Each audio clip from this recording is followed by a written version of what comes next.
नमस्ते। और आज हम पेपर नंबर 6 करने वाले हैं। पेपर नंबर 5 तक आपने बहुत अच्छे से सारी चीजें क्या कर ली है, देख ली होगी। और आज हम करेंगे पेपर सॉल्यूशन 6। तो चलो आज की क्लास को शुरू करते हैं। और सब एक बार हाथ जोड़ के भगवती से प्रार्थना करेंगे कि हमें घबराहट नहीं हो और जो भी हमने पढ़ा है वो अच्छे से हमें एग्जामिनेशन हॉल में याद आ जाए। बस इतना ही बहुत है। ये नहीं कि हमारा सिलेक्शन करा दे, ये मांगो कि हमें घबराहट कम हो, हमारा कॉन्फिडेंस अच्छा रहे और जो हमने पढ़ा है वो पेपर में आए और वो हमें सही तरीके से याद आ जाए और हम क्वेश्चन को सही ढंग से पढ़े। तब आपकी सफलता की राह क्या हो जाएगी, आसान हो जाएगी। तो आओ आज की क्लास को शुरू करते हैं और पहला क्वेश्चन देखते हैं। अब देखो, पहला क्वेश्चन बहुत आसान है, मंदिरों से पूछा गया है। सपाट छत वाला चौकोर मंदिर, मतलब छत एकदम क्या है, सपाट है। तो ये जो मंदिर है ये कहाँ स्थित है, ये है सांची की मंदिर संख्या 18। पहला जो है उसमें क्या मैच करना है आपको, सांची की मंदिर संख्या 18, ए का 2। ठीक। फिर देखो, वर्गाकार मंदिर एक विमान के साथ, मतलब मंदिर और उसके साथ विमान। ये जो कंडीशन है, ये कंडीशन मिलती है आपको नाचना कुठार और भूमरा के शिव मंदिर के अंदर। किसके अंदर मिलती है, नाचना कुठार और भूमरा के शिव मंदिर के तरफ। तो पहला और दूसरा ऑप्शन में आपको कोई प्रॉब्लम नहीं होनी चाहिए। आपको बहुत अच्छे से पता है कि यहाँ पे क्या होगा, थर्ड होगा, बी में थर्ड होगा। फिर देखो, शिखर सहित वर्गाकार। शिखर सहित वर्गाकार हमने दो देखे थे, देवगढ़ और भीतरगांव का। तो सी में क्या होगा, फर्स्ट। और गोलाकार मंदिर, गोलाकार मंदिर जो है वो है आपका तिगवा का विष्णु मंदिर। इसमें गोलाकार खंबे हैं, उसके ऊपर कलश है और कलश के ऊपर क्या लगा हुआ है, सिंह का मूर्ति लगा हुआ है, शेर का मूर्ति लगा हुआ है। तो ये सारी चीजें आपको बस दिमाग में पिक्चर देखनी है और क्या रखना है, दिमाग में फिक्स करना है, सिंपल। तो सेकंड, थर्ड, फर्स्ट, 4 आंसर हो जाएगा। हालांकि ये क्वेश्चन टफ है पर हम कर लेंगे अच्छे से। आगे चलते हैं।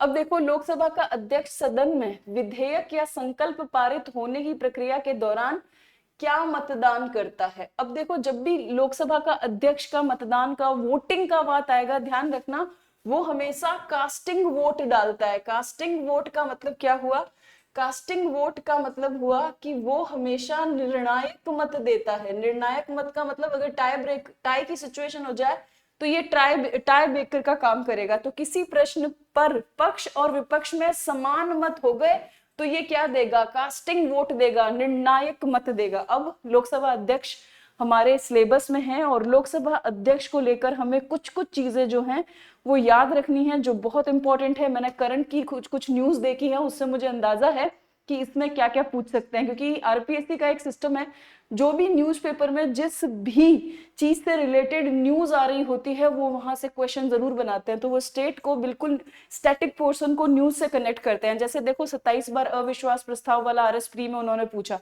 पिछली बार आपको सुप्रीम कोर्ट में जांच अधिनियम, वो सुप्रीम कोर्ट के जजेस को हटाते हैं तो वो कितने लोग होते हैं, उस समय वो मामला चल रहा था।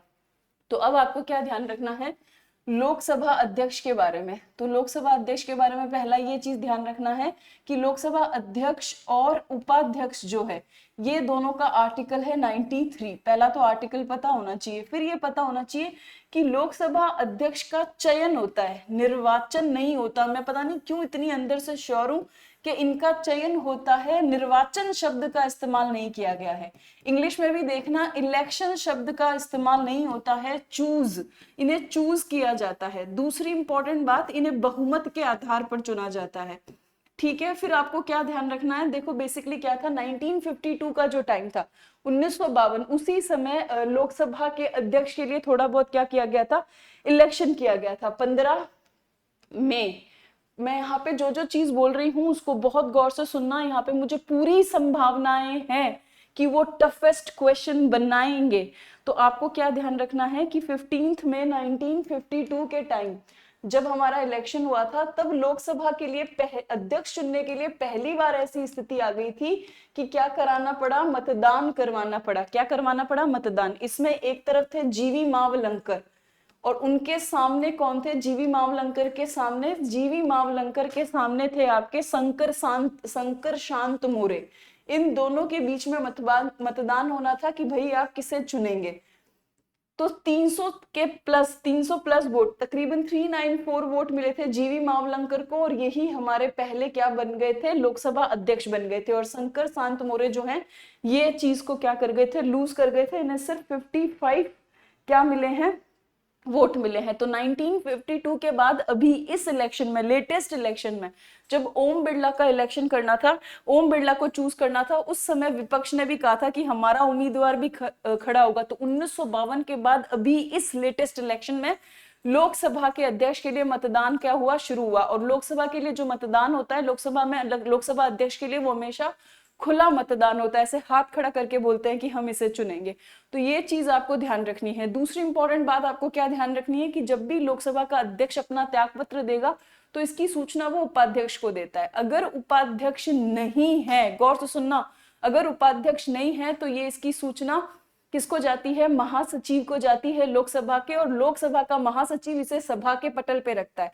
यानी कि लोकसभा का महासचिव लोकसभा को बताता है कि लोकसभा के अध्यक्ष ने त्याग पत्र दे दिया है, अगर उपाध्यक्ष उपस्थित ना हो तो। ठीक है। और लोकसभा के जो महासचिव है उनकी नियुक्ति कौन करता है, तो लोकसभा का अध्यक्ष ही करता है। ये सारी बातें गौर से सुन लेना। ठीक, चलो आगे। फिर देखो कौन सी योजना राज्य सरकार द्वारा पूर्णतः वित्त पोषित नहीं है, मतलब कहाँ पे पूरा पैसा राजस्थान गवर्नमेंट का नहीं लगा है। घर घर औषधि योजना राजस्थान सरकार का लगा है, निरोगी राजस्थान 100% राजस्थान स्पॉन्सर्ड है, बाल गोपाल भी 100% राजस्थान स्पॉन्सर्ड है, लेकिन मुख्यमंत्री निशुल्क दवा योजना नहीं है। इसमें 60-40 का रेशो है, इसमें 60% जो है वो इंडिया की गवर्नमेंट से आता है और 40% जो है वो कौन लगाती है, राजस्थान गवर्नमेंट लगाती है।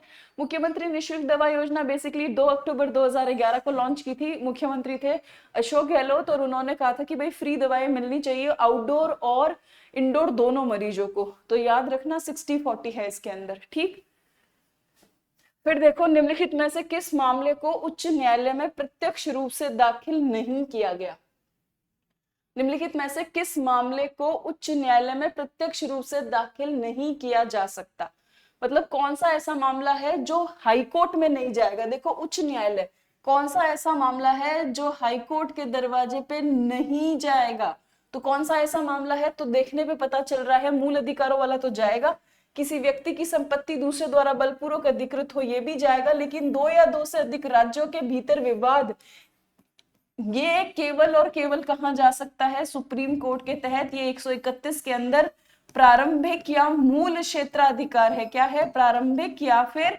मूल क्षेत्राधिकार है, इसलिए यहाँ पे आंसर क्या हो जाएगा आपके, यहाँ पे आंसर हो जाएगा फर्स्ट। तो ये जो है वो हाई कोर्ट में नहीं जाएगा, सिर्फ और सिर्फ कहां जाएगा, सुप्रीम कोर्ट में जाता है। ठीक है, प्रारंभिक और मूल क्षेत्राधिकार के तहत 2 या 2 से अधिक राज्यों के बीच विवाद, केंद्र या राज्य के बीच में विवाद। हाँ, फिर से एक बार घोषणा कर देती हूँ कि स्कूल व्याख्याता खोज परीक्षा जो है वो सर लॉन्च कर रहे हैं, फर्स्ट पेपर और सेकंड पेपर दोनों के लिए। प्रथम पुरस्कार होगा 11,000, द्वितीय होगा 5100, तृतीय होगा 2100।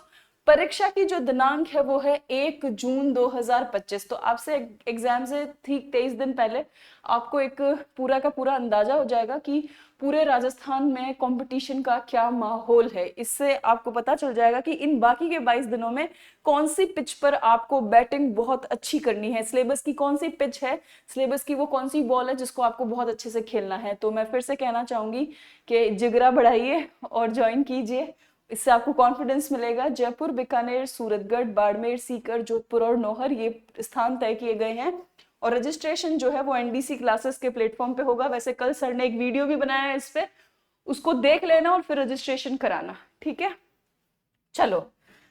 हाँ, भारतीय संविधान में राज्य के नीति निर्देशक सिद्धांत को किस मुख्य कारण से सम्मिलित किया गया है, कल्याणकारी राज्य की स्थापना के लिए, धर्मनिरपेक्ष राज्य की स्थापना के लिए, सरकार के स्वेच्छाचारी आचरण को रोकने के लिए, सरकार को विकास में आवश्यक अवसर प्रदान करने के लिए। तो देखो यहाँ पे कॉन्ट्राडिक्टरी है, इसमें आपको मोस्ट एप्रोप्रिएट जाना होगा, कुछ जो बिल्कुल सही है। अब देखो कल्याणकारी, वेलफेयर, राज्य की स्थापना और सरकार को विकास, इन दोनों में बहुत ज्यादा कंफ्यूजन होगा कि वेलफेयर स्टेट के लिए है या फिर सरकार को विकास में आवश्यक अवसर प्रदान करने के लिए। तो इन दोनों में से जब आपको चूज करना पड़े तो आपको किसे चूज करना होगा, फोर्थ ऑप्शन को, क्योंकि ये ज्यादा किस तरफ झुके हुए हैं, सरकार को विकास में आवश्यक अवसर प्रदान देने के लिए।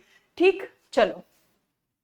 राजस्थान में मुख्यमंत्री, देखो क्वेश्चन आ गया, मुख्यमंत्री निशुल्क जांच योजना 2 अक्टूबर, अच्छा निशुल्क जांच, देखो एक है मुख्यमंत्री निशुल्क दवा योजना, वो शुरू हुई है 2 अक्टूबर 2011 को, और एक कौन सी है, एक है आपके मुख्यमंत्री निशुल्क जांच योजना, ये शुरू हुई है 7 अप्रैल 2013 को।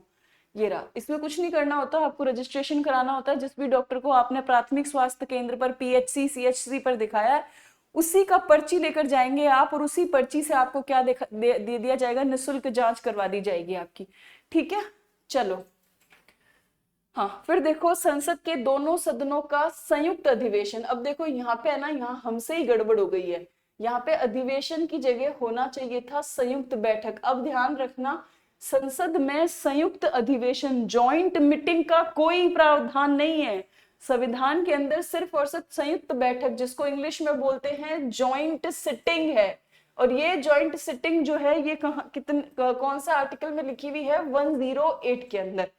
अब 108 कब आता है, भारत के राष्ट्रपति के निर्वाचन में बिल्कुल ही नहीं, भारत के उपराष्ट्रपति के निर्वाचन में बिल्कुल भी नहीं, संविधान में संशोधन पर संबंधित विधेयक को पारित करने के लिए बिल्कुल नहीं। ऐसे विधेयक पर विचार करने और उसे पारित करने के लिए जिस पर दोनों सदनों में मतभेद हो, यस, जिस बिल पर दोनों सदनों में चींची चल रहा हो ना, चींची समझते हो क्या होता है, ये मेरा इनॉग्रेशन है, जब मैं और मेरे मम्मी या कोई भी बात पर, मैं या मेरे सामने कोई व्यक्ति एक दूसरे से सहमत नहीं होते, तो मैं उसे बोलती हूँ चींची करना। तो जब भी किसी बिल पे दोनों सदन एक दूसरे पे चींची करने लग जाए, मतलब वो कंडीशन आ गई है, जब क्या करना पड़ेगा, जॉइंट सिटिंग 108 करना पड़ेगा। जॉइंट सिटिंग को कॉल कौन करता है, राष्ट्रपति, लेकिन जॉइंट सिटिंग की अध्यक्षता कौन करता है, लोकसभा अध्यक्ष। अच्छे से आता है आपको, तो सही आंसर क्या होगा, केवल 4। और कब कब जॉइंट सिटिंग हुई है ये भी आपको याद है ना। कुछ कुछ चीजें तो ऐसी हो गई है पॉलिटी के अंदर जो आपके दिमागों में छप गई है। थैंक यू इतना मेहनत करने के लिए और सब चीजों को तरीके से अपने दिमाग में बिठाने के लिए, फिर से बहुत बहुत धन्यवाद। ठीक है, अब देखो 12th, और आपने पता है इस साल तो मेरे लिए लाइक्स की झड़ी लगा दी है। मतलब मैं जब कभी कभी ऐसे बैठ के सोचती हूँ कि कितना आभार मैं आपका व्यक्त करूं। जब मैंने 1 शॉट लिया तब भी आपने पूरे तरीके से मेहनत किया, अच्छे से क्लास देखी, और सच में जो जेन्युइन रिस्पॉन्स है वो दिया कि नहीं हमें पसंद आई। फिर मैंने हिस्ट्री पढ़ाना शुरू किया आपकी डिमांड पे, तो आपने उसको भी बहुत प्यार दिया। जब मैंने पेपर सॉल्यूशन कराया तब भी आपने उसे पूरा का पूरा सपोर्ट किया और जेन्युइन प्रतिक्रिया दी कि नहीं हमें क्लास क्या आई है, पसंद आई है। तो इस जेन्युइन रिव्यू के लिए बहुत बहुत थैंक यू, और उम्मीद है कि हम इस चीज को सफलता में क्या कर पाए, कन्वर्ट कर पाए। और नहीं भी हुआ ना तो जिंदगी में आगे बढ़ने के रास्ते बहुत है, उसमें भी मदद करेंगे। अब देखो 12th, विशाख दत्त के प्राचीन भारतीय नाटक मुद्रा राक्षस की विषय वस्तु है। तो मुद्रा राक्षस की विषय वस्तु क्या है, तो मुद्रा राक्षस की विषय वस्तु है कि जो चंद्रगुप्त मौर्य के समय में राज दरबार में दुर्भी संधियां हो रही थी, उसको लेकर है। जो षड्यंत्र रचे जा रहे थे चंद्रगुप्त मौर्य के खिलाफ, उसको लेकर ये पूरा का पूरा प्लॉट जो है बनाया गया है। और मैंने कहा था कि देवी चंद्रगुप्तम, मुद्रा राक्षस, और एक और बताया था राघवानंदन। राघवानंदन इस बार पूछा जा सकता है, राघवानंदन भी संस्कृत में नाटक है जो किसने लिखा है, विशाख दत्त ने लिखा है। ठीक है, चलो। हाँ, अब देखो मुख्यमंत्री कोरोना सहायता, अब वैसे हमें पढ़नी नहीं चाहिए पर हम क्यों पढ़ रहे हैं, क्योंकि सिलेबस में करंट अफेयर्स वाले सेक्शन में एक लाइन लिख रखी है मेडिकल से रिलेटेड स्कीम की, चिकित्सा से रिलेटेड योजनाओं की, इसलिए पढ़ रहे हैं। क्या भरोसा किधर से बॉल आ जाए। तो मुख्यमंत्री कोरोना सहायता योजना के बारे में निम्नलिखित में से कौन सा सही है। मुख्यमंत्री कोरोना सहायता 25 जून 2021 से पूरे राज्य में लागू है, करेक्ट। योजना के तहत प्रत्येक अनाथ लड़के या लड़की को तत्काल, बिल्कुल सही सकते हैं, ऑन द टाइम, तत्काल सहायता के रूप में कितने दिए जाएंगे, 1 लाख रुपए, बिल्कुल सही। और 18 वर्ष की आयु तक प्रति माह कितने दिए जाएंगे, 2500 रुपए दिए जाएंगे। ये भी बात क्या है, बिल्कुल करेक्ट है। तो ए और 1 और 2 दोनों जो है वो क्या है, सही है। तो सेकंड आंसर हो जाएगा आपका। आगे चले, फिर देखो निम्नलिखित में से किसने आगरा के दुर्ग में स्थित जहांगीरी महल का निर्माण कराया। तो वो कौन था जिसने किसका निर्माण कराया, जहांगीरी महल का। तो सिंपल है, इसका आंसर क्या होगा, अकबर। फिर देखो इंदिरा महिला शक्ति उड़ान, इसका ना अभी गवर्नमेंट ने नाम बदल दिया है, इसका नाम है अब कालीबाई उड़ान योजना है। क्या है, कालीबाई भील, इसका नाम बदल दिया गवर्नमेंट ने। इंदिरा की जगह क्या कर दिया, इंदिरा महिला काट के कालीबाई भील। कालीबाई भील शक्ति उड़ान योजना कर दिया है। और इसमें क्या है कि जो आपके 10 से लेके 45 इयर्स एज ग्रुप की जो महिलाएं हैं उनके लिए सैनिटरी नैपकिन की व्यवस्था सरकारी स्कूलों में, आंगनबाड़ियों में, उन सब जगह पे क्या कर रही है, की जाएगी। बेसिकली ये पर्सनल हाइजीन और जो मेंस्ट्रुएशनल हाइजीन है उसको मेंटेन करने के लिए शुरू की गई है। तो प्रजनन आयु में आयु भी याद रखना, 10 से 45 साल की लड़कियों और महिलाओं को मुफ्त में सैनिटरी नैपकिन का क्या है, वितरण है। सिंपल।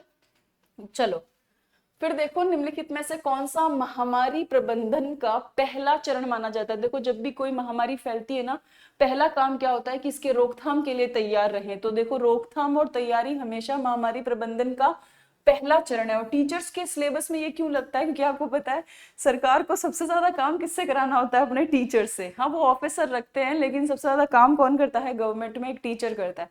वो ना सिर्फ बच्चों को पढ़ाता है, सरकार को जब भी जरूरत पड़ती है वो किसे लाते हैं, टीचर्स को लाते हैं। तो टीचर्स जो है सरकार का वो क्या है, मतलब सेना है सरकार की। जब भी सरकार को चाहिए होता है तो सबसे पहले किसको कॉल किया जाता है, टीचर्स को। चुनाव में टीचर्स तैयार, महामारी आपदा प्रबंधन में टीचर्स को तैयार रखते हैं, तो इसीलिए लगाया गया है।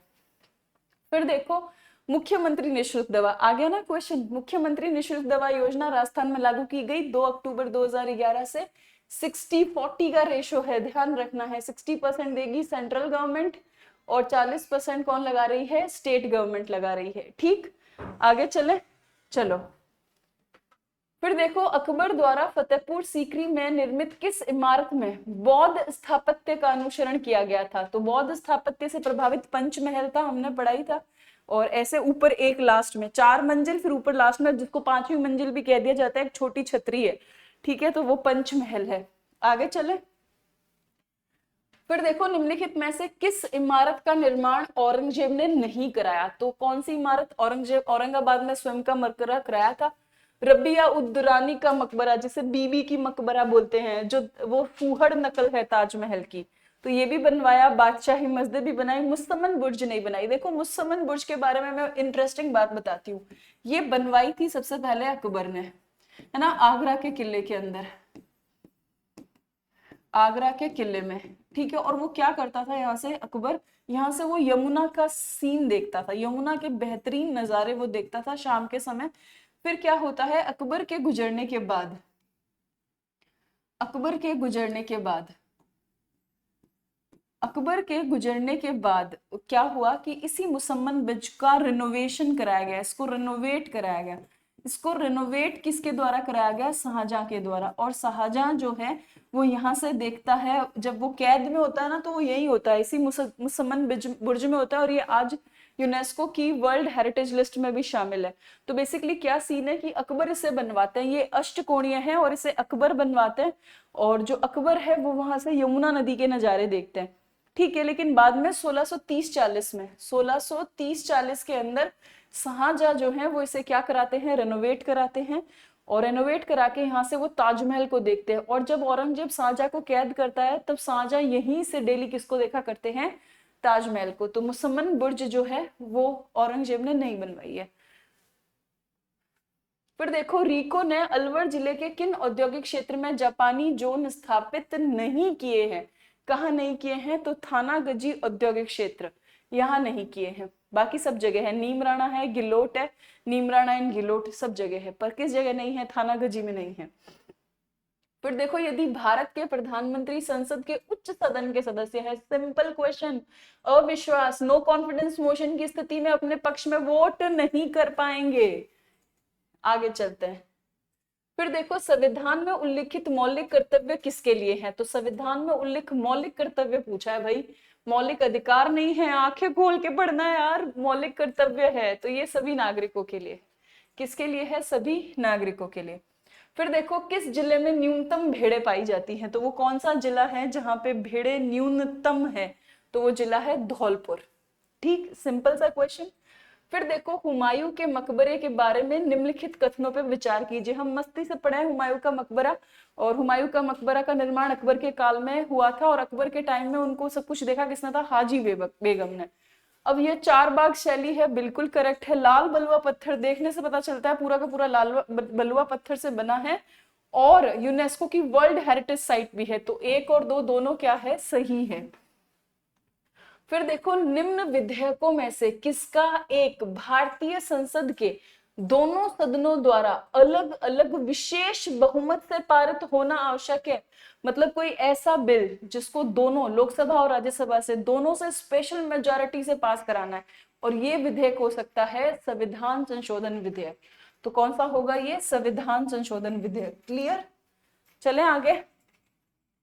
फिर देखो, किन परिस्थितियों में राष्ट्रपति संसद का संयुक्त अधिवेशन आहूत कर सकते हैं।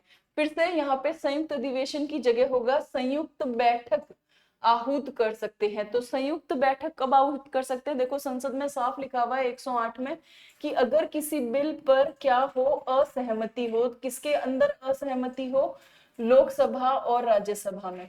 दूसरा लिखा है कि दूसरा सदन जो है, दूसरा सदन कोई भी हो सकता है, दूसरा सदन जो है वो उस बिल को क्या कर दे, अस्वीकार कर दे या स्वीकार ना करे। तीसरी बात लिखी है कि आपने दूसरे सदन में बिल भेज दिया और जिस दिन बिल प्राप्त हुआ है उससे लेकर 6 महीनों तक बिल पड़ा है, बस उसको पास ही नहीं किया जा रहा है, तब भी ये माना जाएगा कि ये क्या है, लड़ाई की जड़ है।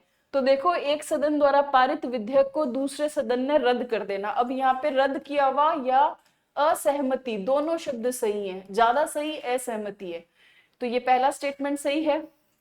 एक सदन द्वारा विधेयक में प्रस्तावित संशोधन दूसरे सदन में स्वीकार न किया जाना, ये भी सही है। अस्वीकार कर दे दूसरा सदन, बोले हमें नहीं मंजूर है, वापस से करो। एक सदन द्वारा विधेयक की प्राप्ति के 6 माह तक कोई कार्रवाई नहीं करना, तीसरा भी बता दिया, ये भी सही है। तो उपयुक्त सभी परिस्थितियों में, सारी की सारी परिस्थितियां, अब इसे चिल तरीके से याद रखो कि यार कब झगड़ा बढ़ जाएगा बिल पे, जब पहला वाला असहमत हो जाए, पहले वाले बिल पर कोई भी एक सदन क्या हो जाए, असहमत हो जाए।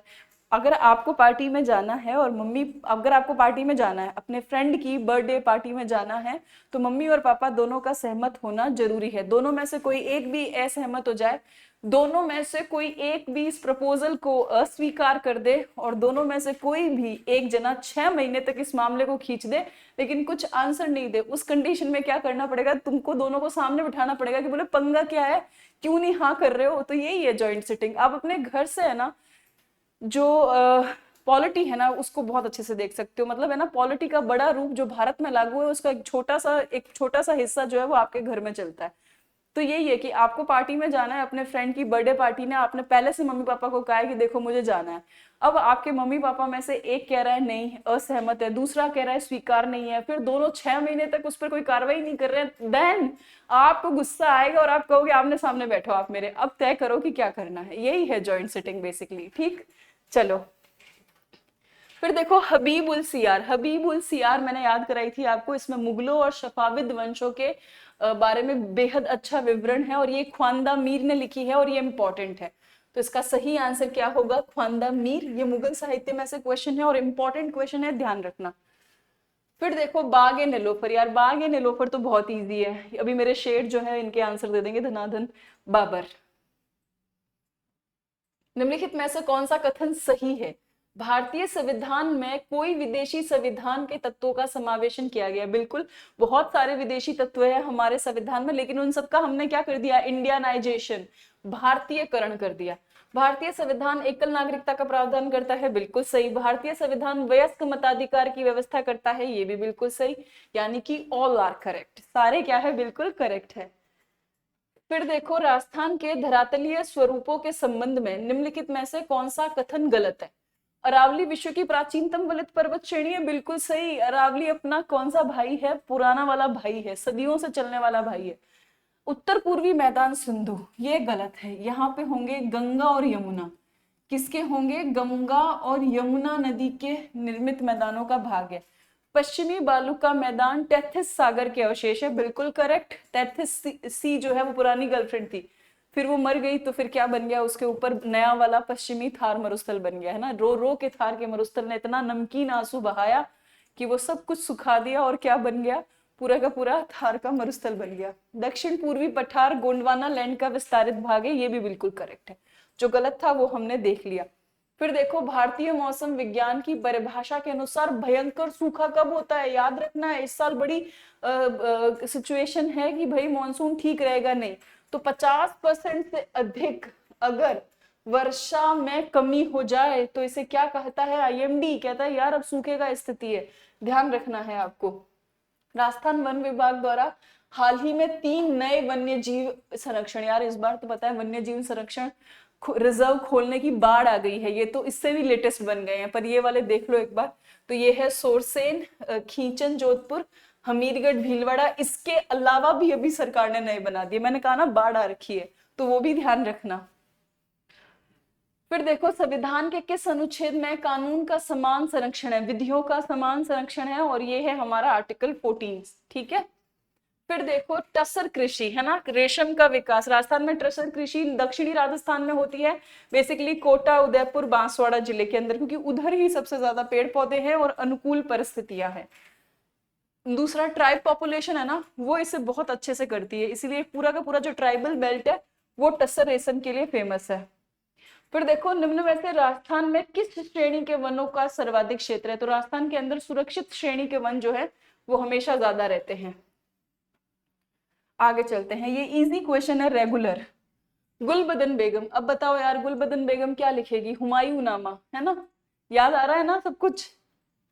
फिर देखो सम्मिलित करो यार, भारवी, किराता अर्जुनियम, भारवी ने क्या लिखी थी, किराता अर्जुनियम। शूद्रक ने क्या लिखा था, मृच्छकटिगम, आम लोगों पे लिखना शुरू किया था। विशाख दत्त ने देवी चंद्रगुप्तम, है ना। फिर विष्णु शर्मा ने पंचतंत्रा। तो 4 3 2 1 फर्स्ट ही आंसर है, क्लियर। चलो फिर देखो उस्ताद अहमद लाहौरी ने ताजमहल निर्माण का सुपरवाइजर किसे बताया है, तो ये मीर अब्दुल करीम को बताया है। किसको बताया है, मीर अब्दुल करीम को, क्लियर। चलो फिर देखो कौन सा युग्म सुमेलित नहीं है, कौन सा युग्म जो है आपका प्रॉपर मैच नहीं है। एतमा उद्दौला का मकबरा नूरजहां, बिल्कुल सही है ये तो। किला कोहना मस्जिद शेरशाह, गलत, सही है, किला कोहना मस्जिद शेरशाह ने बनाई थी। हुमायूं का मकबरा अकबर के काल में बना था, हाजी बेगम ने इसका सुपरवाइजन किया था। तो यही क्या है, मिसमैच्ड है। मिसमैच्ड एक वेब सीरीज भी है, प्राजक्ता कोहली, है ना। कहोगे मैम आपको बीच बीच में याद आती है ये सब चीजें, क्या करूं, याद आ जाती है। निम्नलिखित में से कौन सा युग्म सही है, आपको सही पकड़ना है। तो देखो बनास बाणगंगा की सहायक नदी है, डन। लूणी कोठारी की है, नहीं सॉरी, बनास बाणगंगा की नहीं है, गलत। लूणी कोठारी गलत है, चंबल और सुकड़ी गलत है, माही और जाखम जो है ये बिल्कुल करेक्ट है। माही और जाखम ये दोनों क्या है, बिल्कुल करेक्ट है। सर्वप्रथम सार्वसैनिक, इंडो सार्वसैनिक शैली का प्रयोग वाली पहली मस्जिद, बड़ा इंपॉर्टेंट क्वेश्चन, कि कौन सी मस्जिद है जिसमें इंडो सार्वसैनिक शैली का सबसे पहला प्रयोग हुआ है, तो वो कौन सी है, लाल मस्जिद है, ठीक है। इंपॉर्टेंट क्वेश्चन है, ध्यान रखना। फिर इलाही इरा, देखो इलाही इरा जो है ना वो किसने शुरू किया था, वो अकबर ने शुरू किया था 1583 से, ये भी याद रखना। कब से शुरू किया था अकबर ने, 1583 ईस्वी से अकबर ने इलाही इरा जो है, जो इलाही संवत है मुगल काल के लिए, वो शुरू किया था। तो इसी पे कैलेंडर जारी होता है बाद में। वो रॉकस्टार पिक्चर का गाना है, इलाही मेरा जी आए आए, है ना, उसमें है रणवीर कपूर है शायद तक, हाँ रणवीर कपूर है। और ये गाना सुन के ही मुझे ये इलाही इरा याद हुआ, और अब हमेशा याद रहता है 1583, तो आप भी याद कर लेना। मुख्यमंत्री चिरंजीवी स्वास्थ्य बीमा योजना राजस्थान में प्रारंभ की गई 1 मई, मजदूर दिवस को प्रारंभ हुई थी 1 मई 2021 को। उस समय मुख्यमंत्री थे आपके अशोक गहलोत। उनका विजन था निरोगी राजस्थान का, तो उन्होंने लागू किया था। अभी इसका मर्ज कर दिया गया है आयुष्मान भारत में। फिर देखो वेदिका आम्ल और शिखर किससे संबंधित है, मंदिर स्थापत्य से, तो सही आंसर क्या होगा, थर्ड। फिर देखो निम्न में से कौन सा मंदिर ईंटों से निर्मित है, कौन सा मंदिर जो है वो ईंटों से निर्मित है, तो सिंपल भीतरगांव का विष्णु मंदिर।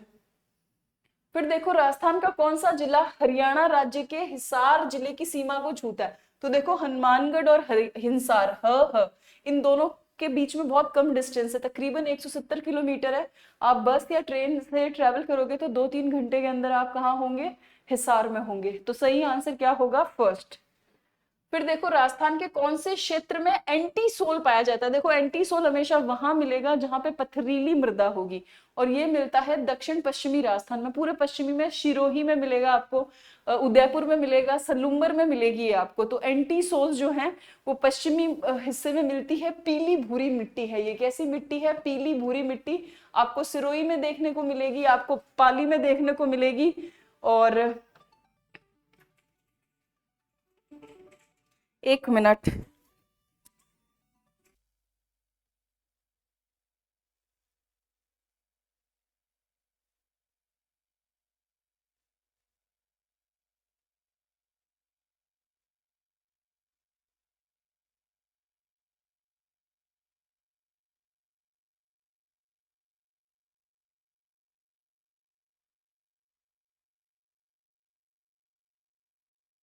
सॉरी, अर्जेंट कॉल था, उठाना पड़ा क्योंकि अभी सीबीएसई के रिजल्ट आ रहे हैं, तो इसलिए।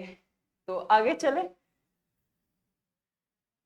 हाँ, अब देखो आयुष्मान भारत। आयुष्मान भारत महात्मा गांधी राजस्थान स्वास्थ्य बीमा योजना के तहत एमओयू किन के मध्य निष्पादित हुआ है? तो भाई किसके तहत, किन के बीच में एमओयू हुआ है? तो Rajasthan state health insurance agency तथा New India insurance company limited, इन दोनों के बीच में क्या हुआ है?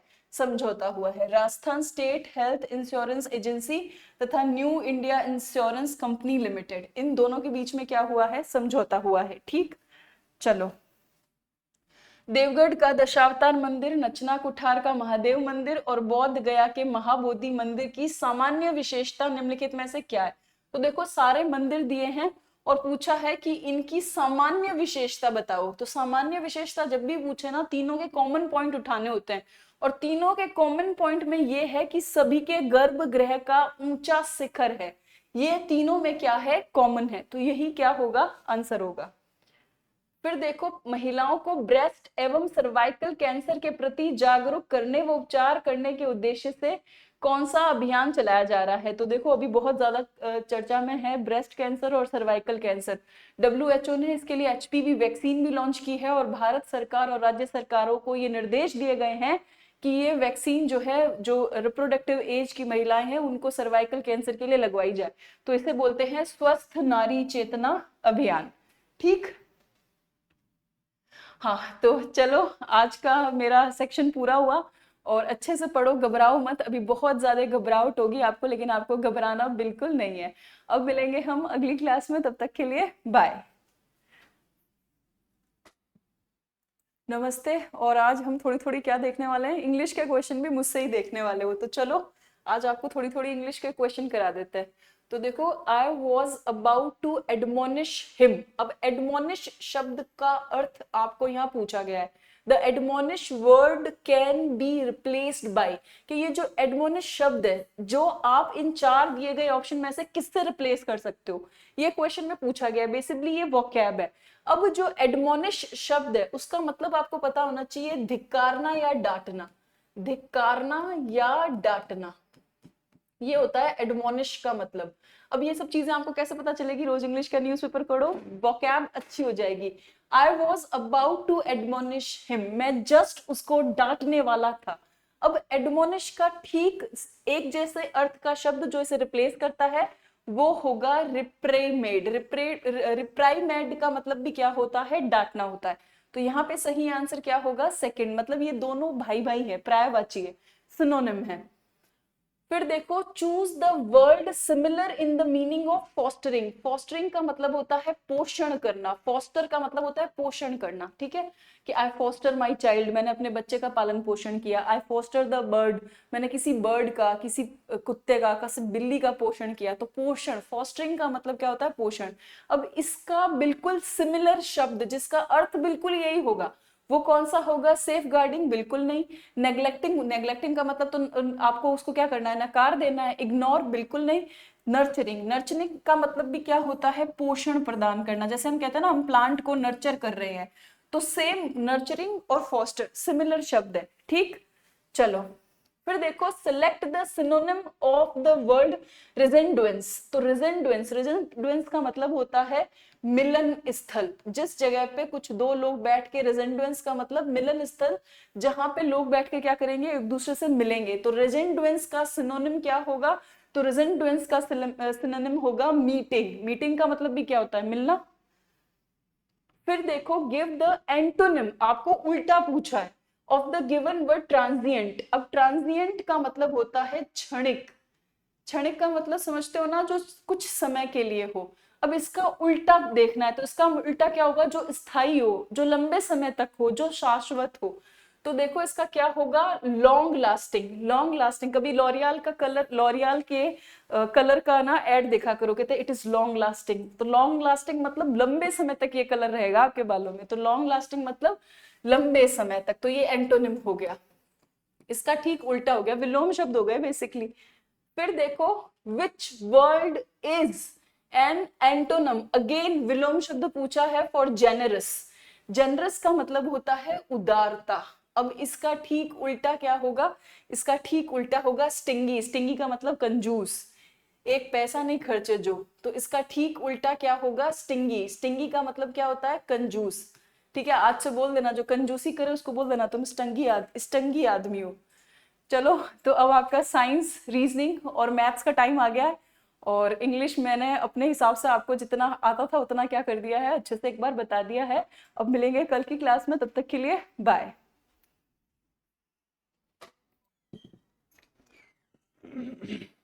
चलो अब बात करते हैं साइंस, रीजनिंग और मैथ के ऊपर। ठीक है, अब देखो ये चीज तो आपको पता होगी कि अभी स्कूल व्याख्याता प्रतिभा खोज परीक्षा जो है वो आयोजित करवाई जाने वाली है। कब करवाई जाने वाली है? तो ये होगी 1 जून 2025। ठीक है, 1 जून 2025। एकदम तैयारी एकदम परफेक्ट कर लीजिए। एक अच्छा ऑप्शन है आपके पास में। देखो 20 दिन लगा, अप्रोक्सीमेटली 20 दिन अभी आपके पास में है। ठीक है, पेपर होने के बाद में 20 दिन और बच जाएंगे। मतलब अभी तक आपके पास में एक ऑप्शन है कि आप अगर ये टेस्ट के हिसाब से तैयारी करते हैं तो 2 बार कोर्स का रिवीजन कर सकते हैं। क्योंकि पहले जब एक बार टेस्ट के लिए तैयारी करेंगे, फिर आप अपने स्थान देखेंगे, अपनी जगह देखेंगे, तो आपको एक और मौका मिल जाएगा कि अभी भी 20 दिन है और इन 20 दिनों के अंदर अच्छी तरीके से बूस्ट कर दें अपनी तैयारी को, तो पूरी तरीके से किया जा सकता है। देखो जनरली आपने सुना होगा कि जो भी जोर लगाया जाता है वो लास्ट के दिनों में लगाया जाता है। बहुत जनों से सुना होगा कि मैंने तो 3 महीने ही पढ़ाई की थी, कोई कहता है मैंने लास्ट के 1.5 महीने ही पढ़ाई की थी। वो 1.5 महीने पढ़ाई ये वाली होती है। ठीक है, ये वाली जो तैयारी होती है वो होती है लास्ट की तैयारी। तो थोड़ा सा इसके बारे में मैं आपको बता देता हूँ। ठीक है, देखो स्कूल व्याख्याता प्रतिभा खोज परीक्षा, फर्स्ट प्राइज है 11,000, सेकंड है 5100, थर्ड है 2100। ठीक है, उसके बाद में देखो 4 से 10 तक स्थान लाने वालों को नगद पुरस्कार दिया जाएगा, कोई ना कोई प्राइज दिया जाएगा। ठीक है, और शायद ऐसा भी है कि 11 से 20 वालों को कोई पुस्तक मतलब बुक जो होती है वो प्राइज के अंदर दी जाएगी। ठीक है, अब ये कहाँ कहाँ पर जो है वो करवाया जाने वाला है, कंडक्ट होने वाला है?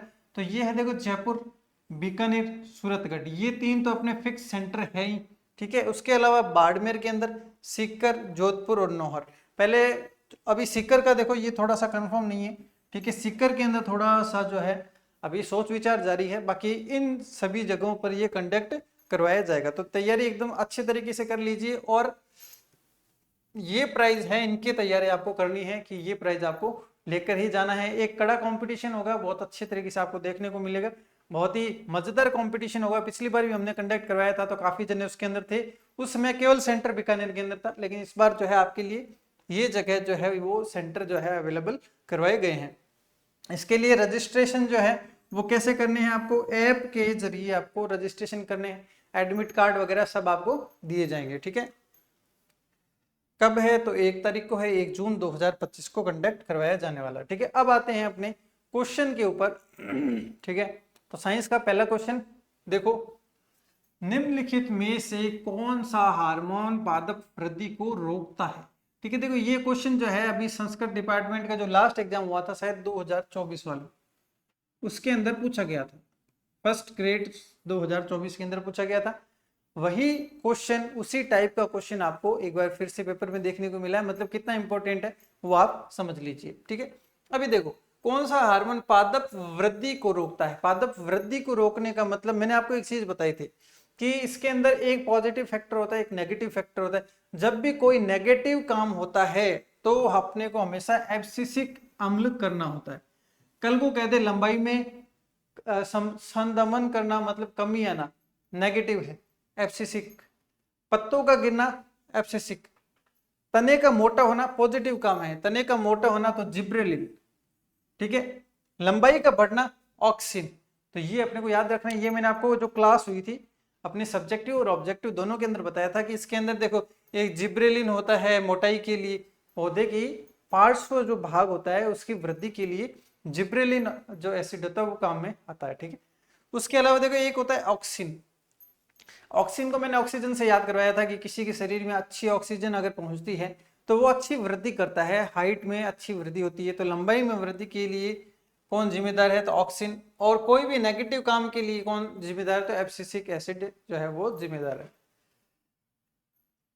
ठीक है। अभी देखो पौधों में लचीलापन निम्नलिखित में से किसके कारण से होता है। देखो लचीलापन किसके कारण से होता है, ऑप्शन है स्थूल कोणोत्तक, दृढ़ोत्तक, मृदुतक और हरित उत्तक, ठीक है। ये चार ऑप्शन है। देखो लचीलापन देखते हैं तो अपने सोचते हैं मृदु है, ठीक है। मृदु है तो फिर ये ऑप्शन हो सकता है क्योंकि मृदु का मतलब भी सॉफ्ट होता है और लचीले का मतलब भी सॉफ्ट होता है, लेकिन ऐसा नहीं है, ठीक है। अब देखो इसके अंदर क्या है, स्थूल कोण उत्तक, ये अपना जो है वो आंसर हो जाएगा। स्थूल कोण उत्तक क्यों हो जाएगा, क्योंकि देखो स्थूल कोण उत्तक जैसे यूं समझ लो, स्थूल मतलब हार्ड होता है और ये लचीला, तो दोनों एक दूसरे के ऑपोजिट जो है वो इसके उत्तर अपना होगा, ठीक है। अब देखो ये क्वेश्चन भी है, ये भी पेपर में पूछा गया क्वेश्चन है, प्रीवियस ईयर एग्जामिनेशन से उठाया गया क्वेश्चन है।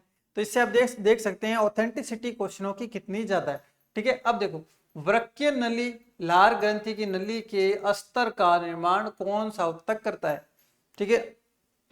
ये क्वेश्चन मैं आपको कई बार करवा चुका हूं और कई बार मैं आपको बता चुका हूं, तरीका भी मैं आपको बता चुका हूं कि जो वृक्कीय नली, वृक क्या होता है, वृक बोला जाता है किडनी को। किडनी एक बॉक्स नुमा होती है, घनाकार होती है। कैसी होती है, बॉक्स नुमा आकृति होती है और घनाकार आकृति होती है, ठीक है।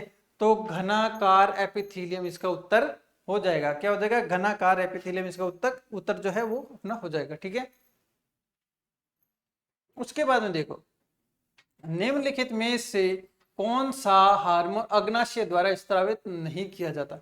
देखो देखो यहां पर है glucagon, insulin, relaxin, somatotropin, somatostatin, ठीक है। ये सोमेटोट्रोपिन होता है लेकिन ऐसा कोई भी हार्मोन अपना नहीं होता, तो ये ऑप्शन अपना नहीं होगा, ठीक है। देखो ग्लूकागोन जो होता है वो स्रावित करता है, ठीक है, अग्नाशय द्वारा स्रावित होता है, ठीक है।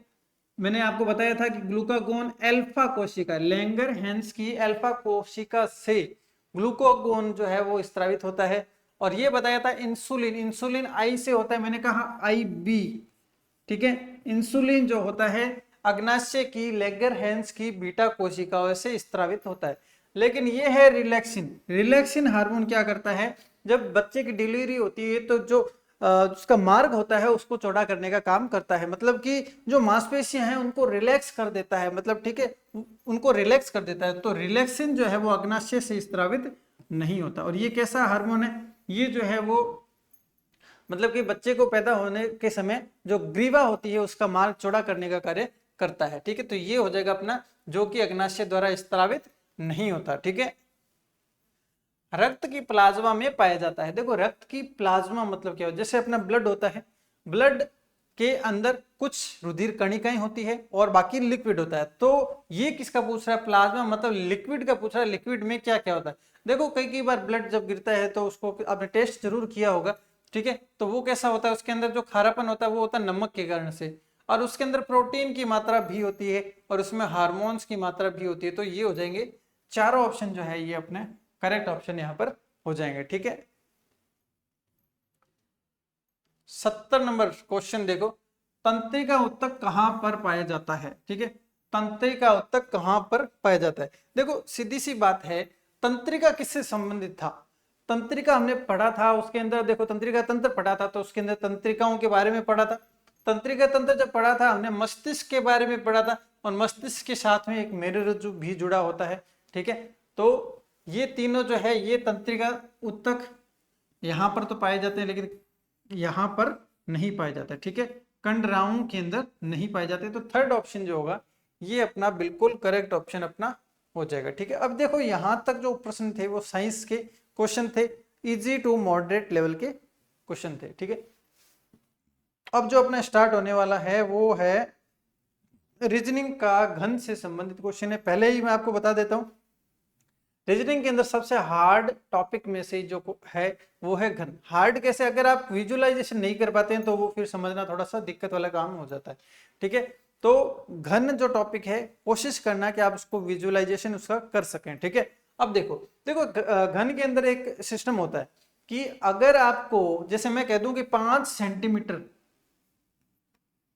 ठीक है, भुजा जो है वो 5 सेंटीमीटर की है, उसको एक एक सेंटीमीटर के अधिकतम कितने घन बनाए जा सकते हैं। तो इसका सूत्र होता है 5/1 की पावर 3। ये क्या है, तो 125 आ जाएगा। मतलब 5 सेंटीमीटर है, एक एक सेंटीमीटर के टुकड़े करने हैं, तो कितने टुकड़े हो सकते हैं, 125। कल को मैं कह दूं कि 100 सेंटीमीटर, ठीक है, 100 सेंटीमीटर का एक बड़ा घन है, उसके 10-10 सेंटीमीटर के टुकड़े करने, तो जैसे यहां पर 1 का भाग लगाया था वैसे यहां पर जो है वो 10 का भाग लगाएंगे, ठीक है, और कर देंगे क्या, क्यूब। 10 से 10 तो 1000 क्यूब उससे बनाए जा सकते।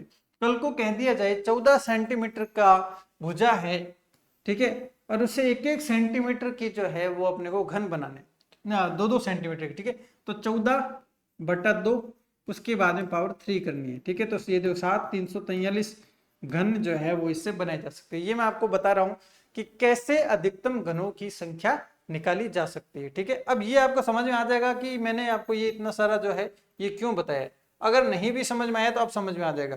रूल सिर्फ इतना बताया है, जितनी सेंटीमीटर की भुजा दी गई है उसके बटा में जितना टुकड़ा करना है, 2 सेंटीमीटर के टुकड़े करने तो बटा में 2 रखेंगे, और पूरे के बाहर घन रखेंगे, ठीक है, पूरे के बाहर घन रखेंगे। इससे अपने अधिकतम घनों की संख्या आ जाएगी, ठीक है। अब देखो देखो 10 सेंटीमीटर है, बड़े घन को लाल रंग से रंगने के बाद 2-2 सेंटीमीटर के घनों में काटा जाएगा, ठीक है। तो ऐसे कितने घन है जिनके एक फलक पर लाल रंग रंगा हुआ है। देखो मैंने आपको एक चीज बताई कि सबसे पहला स्टेप है कि आप निकाले घनों की संख्या। देखो 10-10 सेंटीमीटर है, तो 10 सेंटीमीटर बटा में 2 की पावर क्यूब, ठीक है, तो 2 एकम 2 और ये 5 बार, तो 5 की पावर 3, मतलब कि 125 घन जो है इसके अंदर बनाए जा सकते हैं, ठीक है, 125 घन। लेकिन फिलहाल क्वेश्चन अपने को अधिकतम घनों की संख्या का नहीं है, अपने क्वेश्चन है कि वो देखो ऐसे छोटे घन जिनके एक फलक पर लाल रंग रंगा हो, मतलब केवल वो फलक बताना है जिसके फलक पर लाल रंग रंगा हुआ हो, ठीक है। अब देखो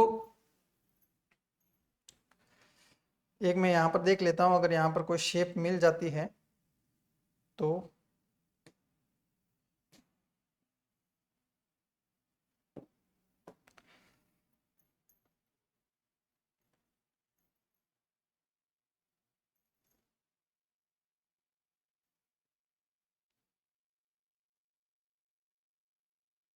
ठीक है।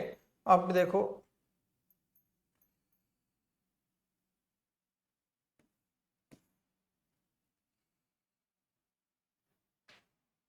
ठीक है, अब देखो, अब जैसे यूं समझ लीजिए कि ये अपना घन है,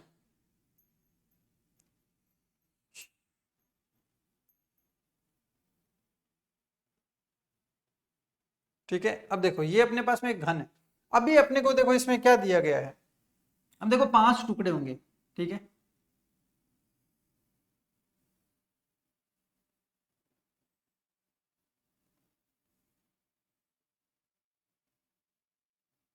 ठीक है, इस तरीके से 5 टुकड़े होंगे, देखो, ठीक है। अब देखो एक लाइन इस तरीके से आएगी, 5 आएगी दो टोटल।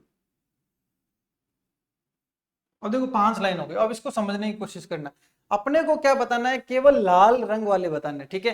देखो पूरा लाल रंग से रंगा हुआ है, लेकिन केवल एक साइड उसकी रंगी हुई होनी चाहिए। देखो यहां पर क्या होगा, देखो यहां पर भी इस तरीके से लाइन होगी, यहां पर भी इस तरीके से लाइन होगी, ठीक है। देखो 1 2 3 4 5, ठीक है, इस तरीके से फिर यहां पर भी 5 लाइनें होगी, देखो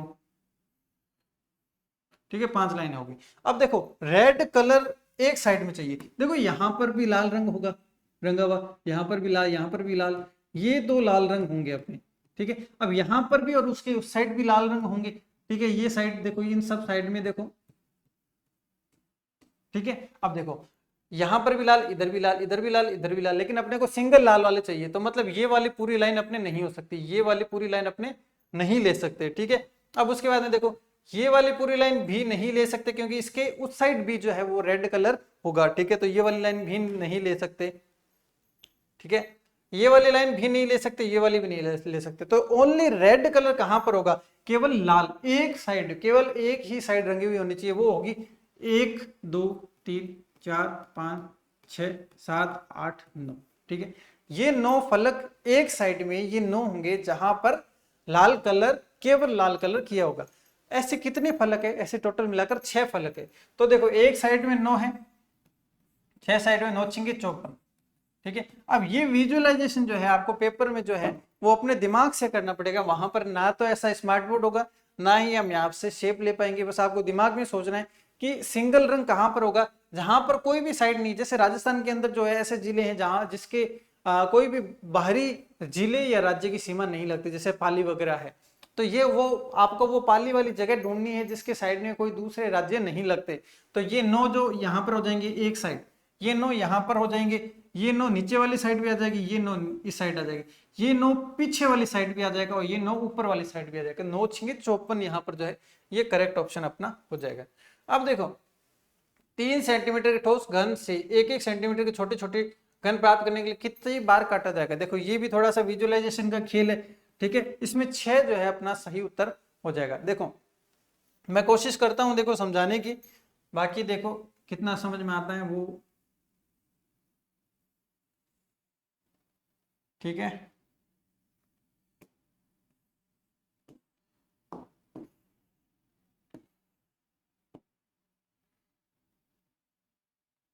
ठीक है, अब देखो ये है, अब इसको काटना है, ठीक है। तो देखो एक तो देखो अपने कहाँ से काटेंगे, एक तो इस तरीके से जो है वो चक्कू चलाया जाएगा, ठीक है।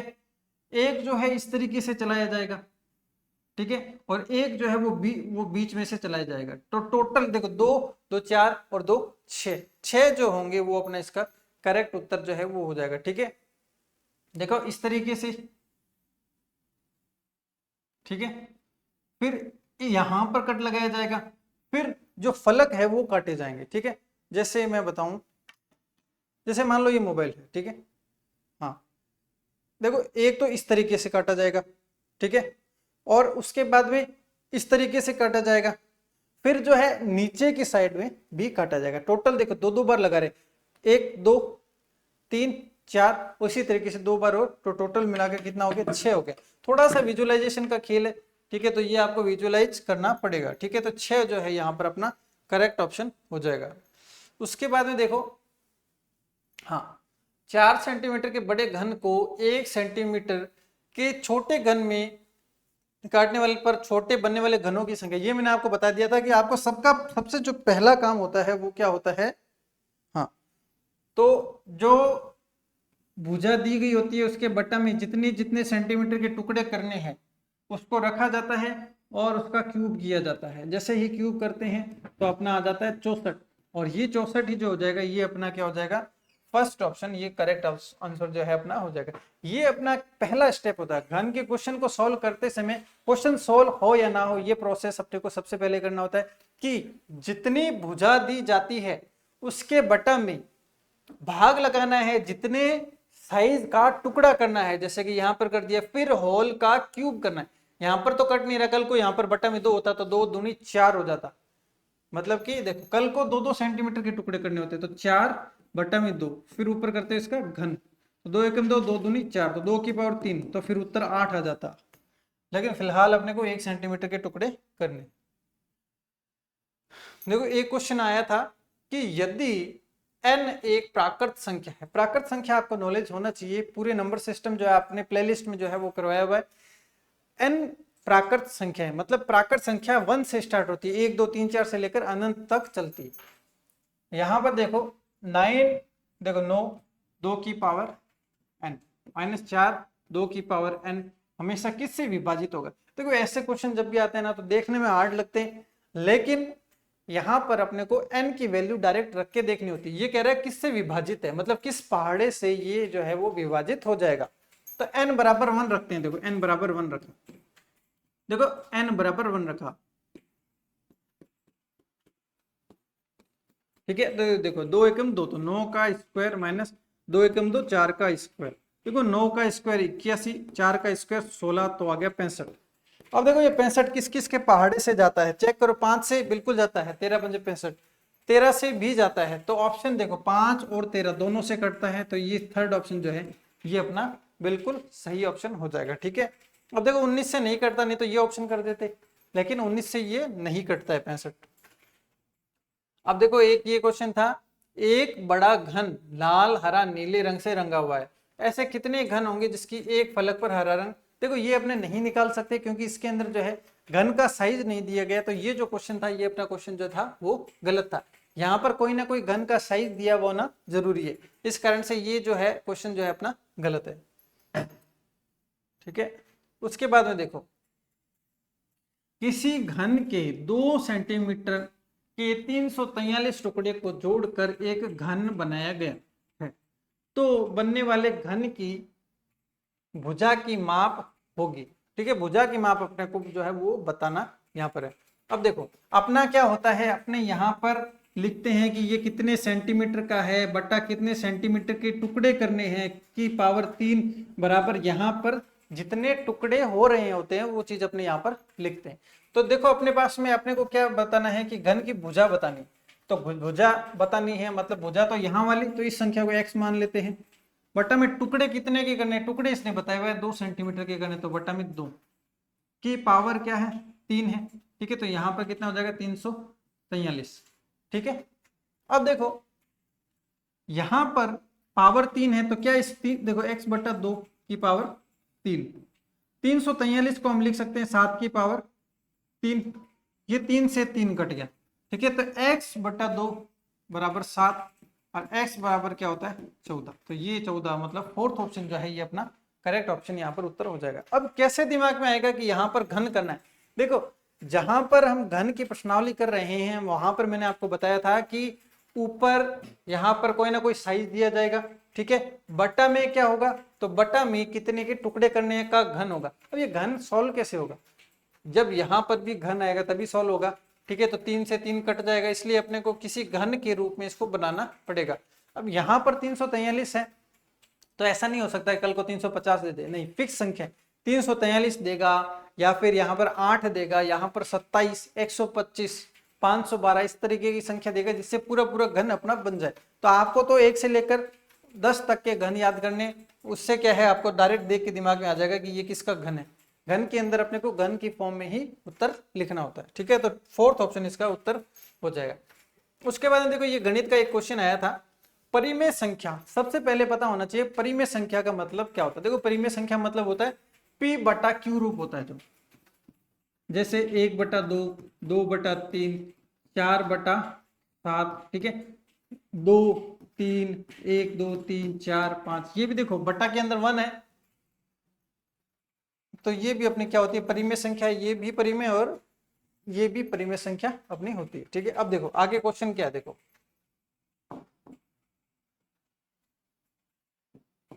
ठीक है। अब देखो एक परिमेय संख्या का हर उसके अंश से 8 अधिक। सबसे पहली बात ऊपर वाला होता है अंश, ठीक है, नीचे वाला होता है अपना हर, ठीक है। देखो एक परिमेय संख्या का हर उसके अंश से 8 अधिक है, तो अंश 8 है तो हर क्या है 8 अधिक है। देखो हर उसके अंश से 8 अधिक है, अंश से 8 अधिक तो x प्लस 8, ठीक है। अब देखो यदि अंश में 17 जोड़े, अंश मतलब ऊपर 17 जोड़े जोड़ने पर और हर में एक घटाने पर, हर में एक घटाने पर परिमेय संख्या प्राप्त होती है, तो परिमेय संख्या ज्ञात करनी है, ठीक है। देखो एक परिमेय संख्या का हर उसके अंश से 8 अधिक है, तो हर जो है ये देखो ये ऊपर x हो जाएगा, हर x प्लस 8 हो जाएगा, ठीक है।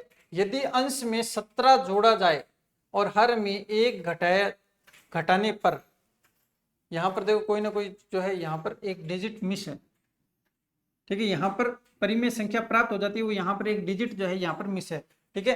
तो इस क्वेश्चन को डायरेक्ट बिना इस डिजिट अपने नहीं कर सकते, लेकिन एक बार ऑप्शन जो है डायरेक्ट ऑप्शन से अगर आप करना चाहें, देखो कैसे मिला सकते हैं इसको।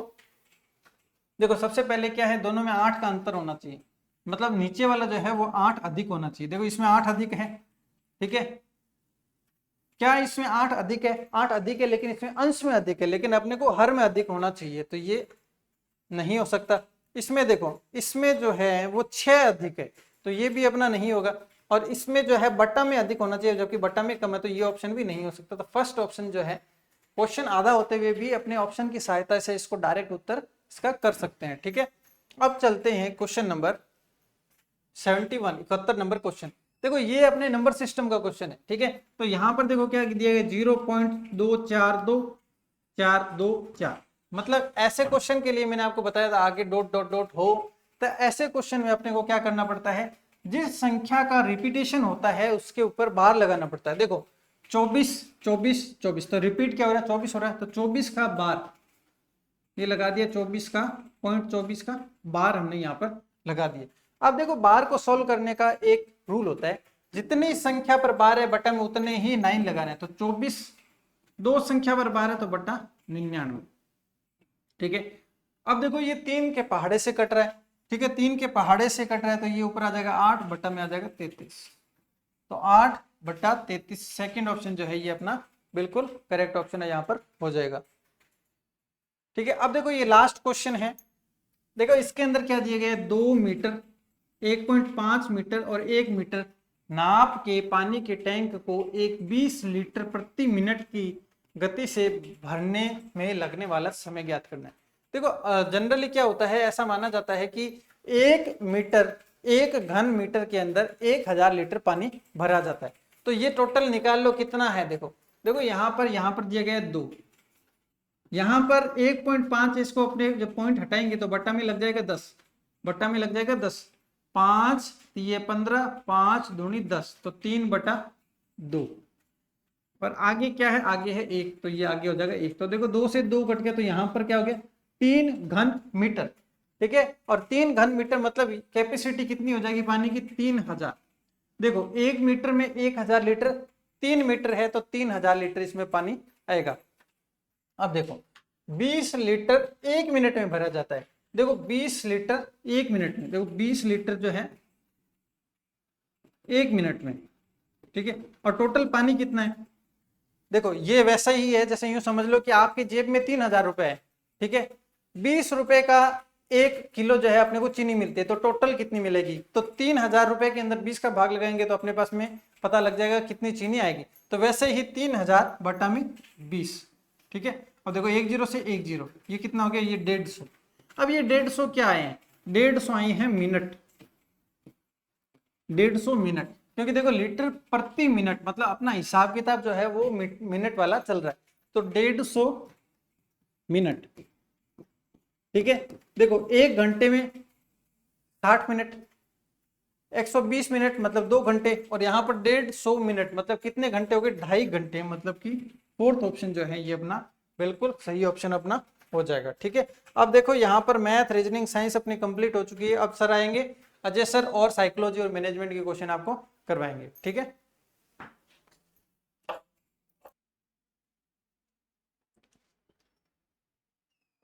नमस्कार साथियों, तो आज अपना जो टेस्ट चल रहा है टेस्ट नंबर है 6 और फर्स्ट ग्रेड का है। आपको पता है इससे पहले आपको मैडम ने जीके और इंग्लिश के क्वेश्चन करवाए होंगे और उसके बाद दीपक सर ने करवाए होंगे आपको साइंस और मैथ के क्वेश्चन।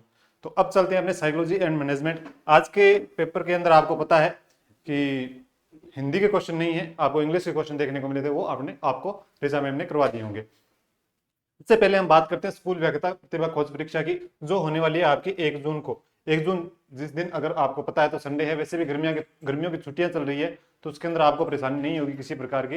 और आप जो टेस्ट हैं वो इन शहरों के अंदर दे सकते हो, जहाँ पर जयपुर, बीकानेर, सूरतगढ़ में तो वैसे भी टेस्ट सीरीज अपनी चल रही है। इसके अलावा भी आपको जोधपुर, बाड़मेर और नौर जैसे शहरों के अंदर आपको टेस्ट सीरीज मतलब जो टेस्ट है एग्जाम है वो 1 जून वाला जो स्कूल व्याख्याता खोज परीक्षा वाला वो आप दे सकते हो। अगर आपको लगता है कि आपकी तैयारी को धार देने की जरूरत है और आप अपना खुद का मूल्यांकन करना चाहते हो तो आपको ये एग्जाम अवश्य देना चाहिए। इसके अलावा बात करें तो प्रथम पुरस्कार, द्वितीय और तृतीय यानी आपको इनामी राशि भी दी जा रही है। केवल यहाँ पर केवल आपका मूल्यांकन ही नहीं किया जा रहा, अगर आपके अंदर योग्यता है पहला, दूसरा, तीसरा स्थान हासिल करने की, तो उसके अंदर पहला स्थान प्राप्त करने पर आपको 11,000 रुपए, दूसरा स्थान प्राप्त करने पर आपको 5100 और तीसरा स्थान प्राप्त करने पर आपको 2100 रुपए प्रदान किए जाएंगे। इसके अलावा बात करें 4 से 10 स्थान तक रहने वाले विद्यार्थियों को भी कुछ इनामी राशि प्रदान की जाएगी।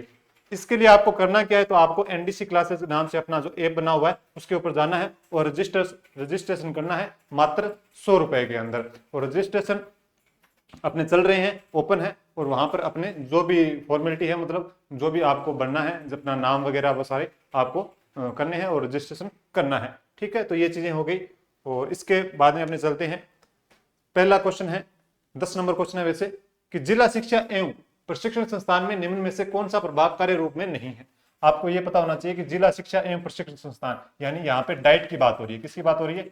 डाइट की बात हो रही है। तो डाइट के अंदर कुल कितने विभाग है, सबसे पहले तो यही आपको पता होना चाहिए। सबसे पहले ये पता होना चाहिए कि इस डाइट के अंदर कुल कितने विभाग हैं। तो कुल विभाग माने जाएंगे आपके, कुल विभाग कितने हैं, तो कुल विभाग हैं आपके 7 हैं। कितने हैं? 7 विभाग हैं टोटल। उसमें से कौन सा विभाग इनमें से नहीं है, मतलब कार्यरत नहीं है, कौन सा? तो इनमें 4 दिए गए हैं, शैक्षिक प्रौद्योगिकी, स्त्री शिक्षा, सेवा पूर्व अध्यापक शिक्षा और योजना एवं प्रबंधन। आपको आंसर देना है, जल्दी से देना है, कौन सा है। तो आपको यह पता होना चाहिए कि ये तीनों तो है, शैक्षिक प्रौद्योगिकी भी है, सेवा पूर्व अध्यापक शिक्षा भी है, योजना एवं प्रबंधन भी है। तो स्त्री शिक्षा ये नहीं है। तो 3 तो ये हो गए, शैक्षिक प्रौद्योगिकी हो गया, सेवा पूर्व हो गया, एक आपको सेवारत शिक्षक शिक्षा विभाग में मिलेगा, शिक्षक शिक्षा विभाग में मिलेगा। ठीक है, तो एक आपको कार्यानुभव विभाग भी देखने को मिलेगा। इसके अलावा जिला संसाधन एकक विभाग भी देखने को मिलेगा, जिला संसाधन एकक विभाग भी देखने को मिलेगा। एक है आपका लास्ट है, एक पाठ्यक्रम सामग्री निर्माण एवं मूल्यांकन विभाग, पाठ्यक्रम सामग्री निर्माण एवं मूल्यांकन विभाग। तो ये आपके 7 विभाग होंगे। तो सातों के सातों विभाग कौन से, ये भी आपको ध्यान रखना, यानी कि जैसे अपने RSCRT हो गया, डाइट हो गया, इनके अंदर जो भी विभाग लगते हैं आपके, वो आपको पता होना चाहिए कौन से विभाग हैं और कितने विभाग हैं। जैसे RSCRT के अंदर आपके 6 विभाग हैं, तो 6 विभाग कौन कौन से हैं वो भी आपको ध्यान होना चाहिए। और जो आपके डाइट के 7 विभाग कौन कौन से हैं वो भी होना चाहिए। स्त्री शिक्षा से लेकर इसमें कोई भी चर्चा नहीं की गई, ये ध्यान रखना है। फिर देखो, फिर बात आती है कि राजस्थान स्टेट ओपन स्कूल द्वारा कक्षा 10 एवं 12 में निर्धारित विषयों में से कितने विषयों के चयन की सुविधा होती है। आपको पता है राजस्थान स्टेट ओपन स्कूल की बात हो रही है, RSOS की। इसके अंदर आपको पता है कि कक्षा 10वीं एवं 12वीं की जो बोर्ड की परीक्षाएं होती है वो करवाई जाती है। इसके अंदर निर्धारित विषयों में से कितने विषयों के चयन की क्या होती है, सुविधा होती है। तो आपको 4, 5, 6 और 3 दिए गए हैं। तो आपके ऑप्शन में 5 है। तो आपको यह पता होना चाहिए कि कम से कम अगर पूछ दिया जाए कि कम से कम कितने विषयों का चयन कर सकते हो आप, तो कम से कम आप 5 विषयों का चयन कर सकते हो। अगर पूछ रहे अधिकतम कितने विषयों का चयन कर सकते हो आप, तो अधिकतम का पूछ दिया जाए तो 7 विषयों का चयन कर सकते हो। आपको जो कक्षा 10 में है, कक्षा 10 में 17 विषय होते हैं टोटल, उनमें से आपको 5 विषयों का चयन करना होता है। और कक्षा 12 में 21 विषय होते हैं। कितने होते हैं? 21 विषय होते हैं, उनमें से आपको 5 विषयों का चयन करना होता है। तो इसके अंदर आपको कम से कम, अगर सिंपल पूछ जाए, सीधा पूछ दिया जाएगा कितने विषयों मतलब कितने विषयों का चयन कर सकते हो आप, तो 5 का कर सकते हो। लेकिन अगर कम से कम और अधिकतम का कहीं सीन आ जाए इस प्रकार का, तो कम से कम पूछ दिया जाए तो आप 5 विषयों का चयन कर सकते हो, और अधिकतम का पूछ दिया जाए तो आप 7 विषयों का चयन कर सकते हो। इसके अंदर, किसके अंदर? राजस्थान स्टेट ओपन स्कूल के अंदर। और इसके अलावा बात की जाए तो ये वर्ष में 2 बार परीक्षा आयोजित करवाई जाती है। आपको ये भी पता है कि कुल 5 साल के अंदर अगर आपने एक बार रजिस्ट्रेशन करवा लिया, पंजीयन करवा लिया, तो आपको कुल 9 अवसर प्रदान किए जाते हैं। और आपके वर्ष के अंदर 2 परीक्षाएं करवाई जाती है, यानी कि 5 साल के अंदर कितने अवसर प्रदान किए जाते हैं? 9 अवसर। और वर्ष में 2 बार परीक्षा करवाई जाती है, वर्ष में 2 बार। एक तो करवाई जाती है आपकी अक्टूबर नवंबर, और एक करवाई जाती है आपकी मार्च और अप्रैल के अंदर। ठीक है, एक अक्टूबर नवंबर और दूसरी मार्च अप्रैल के अंदर। तो ये परीक्षाएं आपकी करवाई जाती है, आयोजित करवाई जाती है, वर्ष में 2 बार करवाई जाती है। फिर इसके बाद में बात करें कि राजस्थान राज्य में वर्तमान में कितनी डाइट उपलब्ध है। ये चिंता आपका तथ्यात्मक क्वेश्चन है, 30, 31, 32 या 33 है। तो आपको ये पता होना चाहिए कि वर्तमान में 41 जिले जरूर हैं, लेकिन उससे पहले आपके 33 जिले थे, तो वर्तमान में 33 क्या है आपकी डाइट होगी। इसके अंदर ज्यादा कुछ बताने की जरूरत नहीं है। अब बात करते हैं कि किस वर्ष में राजस्थान 14 जिलों में प्रथम चरण के अंतर्गत डाइट की स्थापना की गई। यानी कि जो प्रथम चरण है, जो पहला चरण बोलते हैं जिसको प्रथम चरण, ठीक है। प्रथम चरण के अंदर आपको पता है कि 14 जिलों के अंदर क्या की गई थी, डाइट की स्थापना की गई थी। कितने जिलों की, 14 जिलों में। फिर बात करें द्वितीय चरण, द्वितीय चरण के अंदर आपकी की गई थी 15 जिलों के अंदर। तो आपको ये बताना है कि जो प्रथम चरण के अंदर 15 जिलों में जो डाइट की स्थापना की गई थी वो कब की गई थी। तो जून 1995, दिसंबर 1998, जून 1996 या दिसंबर 1997 को कब की गई थी। अगर बात की जाए तो प्रथम चरण और द्वितीय चरण दोनों की बात करनी है आपको, तो प्रथम चरण के अंदर तो आपको जून 1995 देखने को मिलेगा।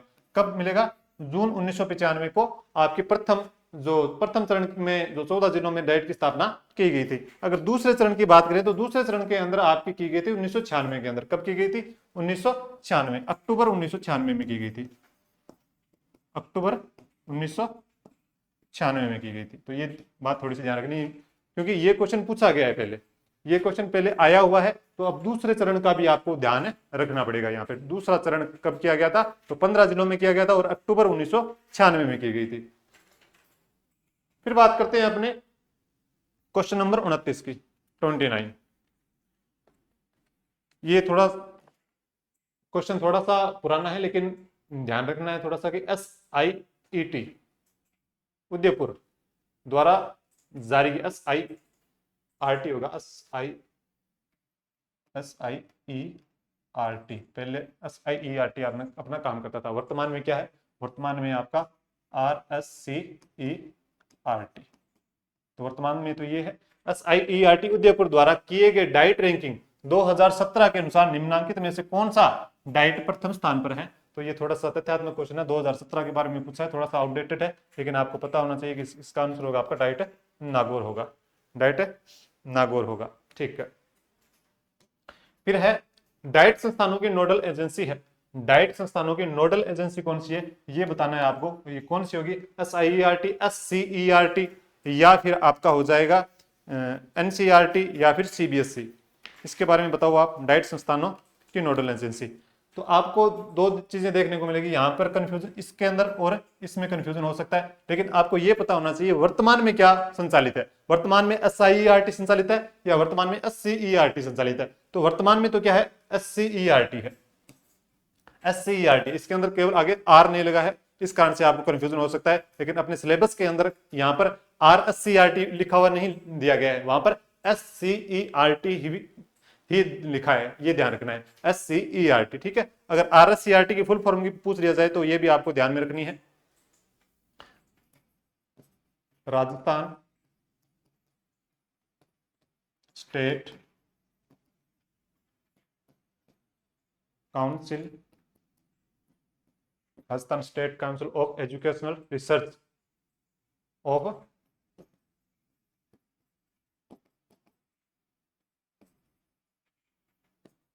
Research and training. तो ये क्या है आपका RSCERT की क्या है आपकी फुल फॉर्म है, आपको ध्यान रखनी है और आपके एग्जाम के अंदर पूछी जा सकती है। और इसके अंदर केवल क्या है, R को शामिल नहीं किया गया, क्योंकि R को मतलब इसके अंदर जो अपना सिलेबस है उसके अंदर SCERT लिखा है और SCERT के अंदर यानी राजस्थान के अंदर है तो राजस्थान आगे लगा दिया गया। बस इतना सफर का इतना ही ध्यान रखना है, बाकी इसका आंसर क्या हो जाएगा आपका SCERT हो जाएगा। अगर बात की जाए कि डाइट को जो लाइट हाउस की संज्ञा किसने दी है ये पूछ लिया जाए तो लाइट हाउस की संज्ञा किसने दी है तो ये पूछ लिया जाए तो आपका हो जाएगा, ये दी है शिक्षा मंत्रालय ने। किसने दी है, शिक्षा मंत्रालय ने दी है। शिक्षा मंत्रालय द्वारा डाइट को लाइट हाउस की क्या दी गई है, संज्ञा दी गई है। फिर बात करते हैं कि डाइट संस्थान में सेवारत प्रशिक्षण जो एक विभाग है उसके अंदर कार्यक्रमों को पंचांग तैयार किया जाता है, कार्यक्रमों का पंचांग तैयार किया जाता है, किसके द्वारा किया जाता है? तो SIERT, SCERT, NCERT या CBSE, CBSE हो सकता है, ठीक है, CBSE गलत लिखा है ये, SIERT, SCERT, NCERT या CBSE। तो ये आपको पता है ये तो पुरानी संस्था है। अगर SCERT न हो तो अपने SIERT की तरफ जा सकते हैं, लेकिन अगर ये दिया गया है तो आंसर क्या हो जाएगा आपका? यही हो जाएगा, राइट हो जाएगा। फिर बात करते हैं अपने कि निम्न में से कौन सा डाइट का उद्देश्य नहीं है, निम्न में से कौन सा डाइट का उद्देश्य नहीं है? अगर इसकी बात की जाए तो प्रारंभिक शिक्षा के सेवारत शिक्षकों को प्रशिक्षण का आयोजन करना। तो आपको ये भी पता है सेवारत शिक्षा विभाग है, तो सेवारत शिक्षकों को क्या करवाता है?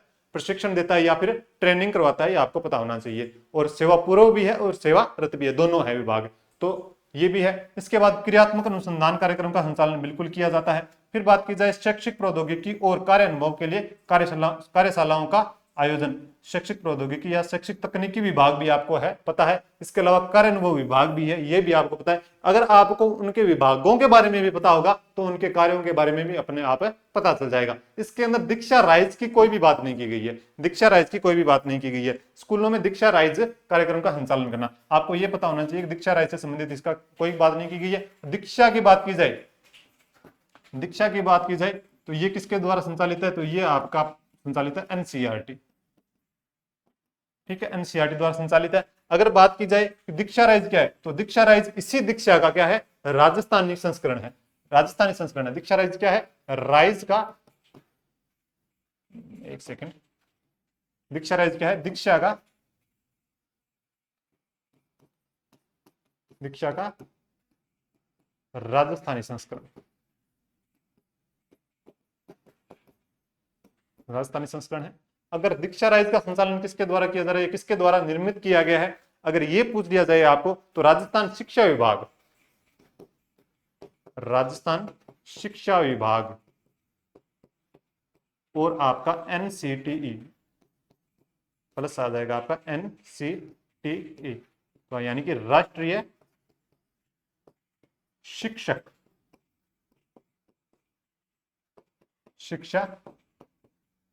परिषद।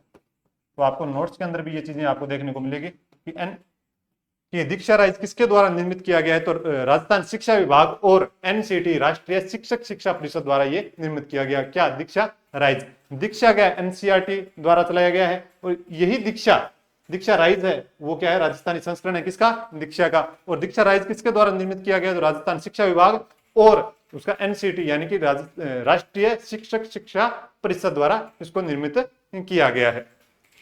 ये बात आपको क्या रखनी है? ध्यान में रखनी है।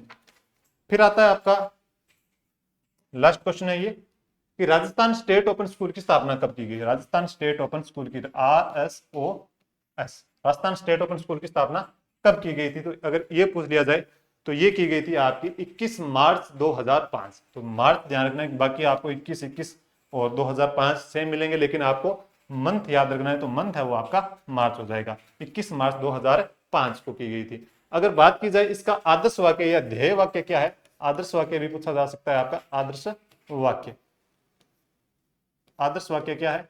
सभी तक सबके लिए, सभी तक सबके लिए। तो ये कहां संचालित है? तो एकलव्य भवन के अंदर संचालित है, एकलव्य भवन के अंदर संचालित है। और एकलव्य भवन कहाँ है? जयपुर में है। तो ये भी आपको बात ध्यान रखनी है। क्या? Rajasthan state open school. और आपको ये भी पता होना चाहिए कि राजस्थान स्टेट ओपन स्कूल है ये स्वायत्त शासित संस्था। क्या है? स्वायत्त शासित संस्था भी है ये। तो ये चीजें थोड़ी सी इंपॉर्टेंट है, ये आपको पता होनी चाहिए। तो स्वायत्त शासित संस्थाएं और राजकीय संस्थाएं, इनमें से आपका क्वेश्चन पूछा जाता है। तो ये चीजें आपके सामने आ गई है। तो आदर्श वाक्य क्या है? सभी तक सबके लिए। तो इसकी स्थापना 21 मार्च 2005 को की गई थी, राजस्थान स्टेट ओपन स्कूल की स्थापना। तो ये चीजें आ गई है। और दोबारा आपको बता देता हूं कि जो अपना स्कूल व्याख्याता प्रतिभा खोज परीक्षा है वो आपकी होगी 1 जून को होगी, और किन शहरों में होने जा रही है ये आपको पता है, और जो इनामी राशि है वो भी पता है। और आपको केवल करना है NDC क्लासेज का अपना जो ऐप है वहां पर जाना है और इसको डाउनलोड करना है, इस ऐप को, और वहां पर जाकर आप इसका रजिस्ट्रेशन कर सकते हो। कोई दिक्कत समस्या हो, कोई चिंता दुख दर्द तकलीफ हो तो बता देना कमेंट बॉक्स के अंदर। इसके अलावा बाकी अपने क्वेश्चन होंगे, आज कम थे क्वेश्चन मैनेजमेंट के, इसके अंदर आपके डाइट और जो अपना राजस्थान स्टेट ओपन स्कूल है उसमें से क्वेश्चन पूछे गए थे आपके जो शेड्यूल के हिसाब से। तो अपने क्वेश्चन पूरे कंप्लीट हो गए और अपना जो छठा टेस्ट है कौन सा, जो स्कूल व्याख्याता वाला जीके का, तो वो कंप्लीट हो चुका है। आपने क्लास देखी, इसके लिए आपका बहुत बहुत धन्यवाद। और इसको ज़्यादा से ज़्यादा शेयर भी करना है अपने साथियों तक। तो आप हमसे जुड़े इसके लिए आपका बहुत बहुत धन्यवाद। पढ़ते रहिए, मस्त रहिए और अपना टारगेट फर्स्ट ग्रेड में लगे रहिए। आपका बहुत बहुत धन्यवाद। जय हिंद, जय भारत।